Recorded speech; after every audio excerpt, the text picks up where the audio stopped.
Here's a cozy, imaginative story for kids set in a magical home. Title: The Enchanted House on Maple Street. Once upon a time, on Maple Street, there was a house unlike any other. From the outside, it looked like a charming old cottage with ivy climbing up its walls and a cozy, welcoming porch. But inside, it was a place of magic and wonder, where anything could happen and every day was an adventure. The house was home to the Thompson family, Mom, Dad, and their two kids, Emily and Jake. They had always known their home was special, but they were about to discover just how extraordinary it could be. One bright Saturday morning, Emily and Jake woke up to find that the house was unusually quiet. They got out of bed and tiptoed down the stairs, curious to see what was going on. As they reached the living room, they were greeted by a delightful sight. The room had transformed into a magical forest. The walls were covered in lush green leaves, and colorful flowers bloomed everywhere. There were butterflies fluttering about and the gentle sound of a babbling brook filled the air. Emily and Jake couldn't believe their eyes. "Wow!" Jake exclaimed. "It's like we're in a storybook." Moments later, a friendly squirrel with a tiny top hat scampered up to them. "Good morning, adventurers," he chirped. "I'm Sir Nutters, the guardian of this enchanted forest. Today, you're invited to a special quest."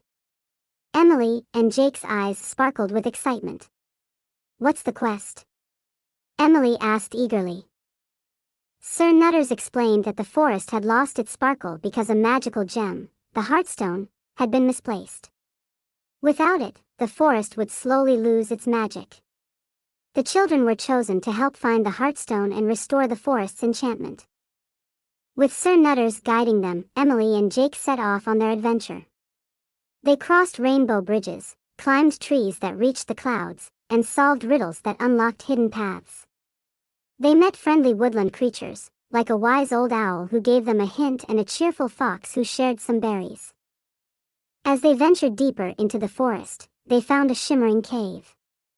Inside, the Heartstone was resting on a pedestal, but it was guarded by a gentle dragon who was only trying to keep it safe.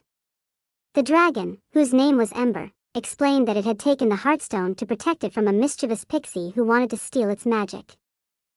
Emily and Jake listened carefully and offered to help Ember and the pixie come to an understanding. With a bit of diplomacy and a lot of kindness, they were able to convince the pixie to return the Heartstone and promise not to steal it again. The pixie, who turned out to be rather lonely, was given a chance to make amends by helping them restore the forest's magic. With the Heartstone back in its rightful place, the forest began to glow with renewed enchantment. Flowers sparkled, butterflies danced, and the gentle babbling brook sang more beautifully than ever.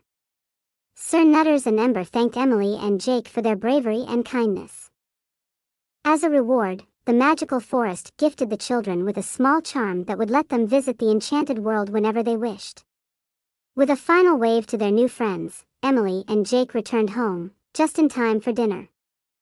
That night, as they lay in bed, they looked out the window and saw the moonlight casting a gentle glow over their house.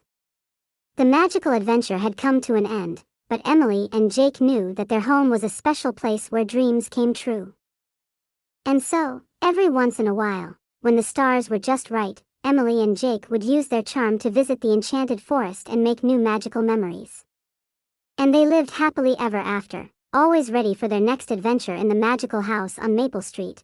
I hope you enjoyed this little journey into the Enchanted House.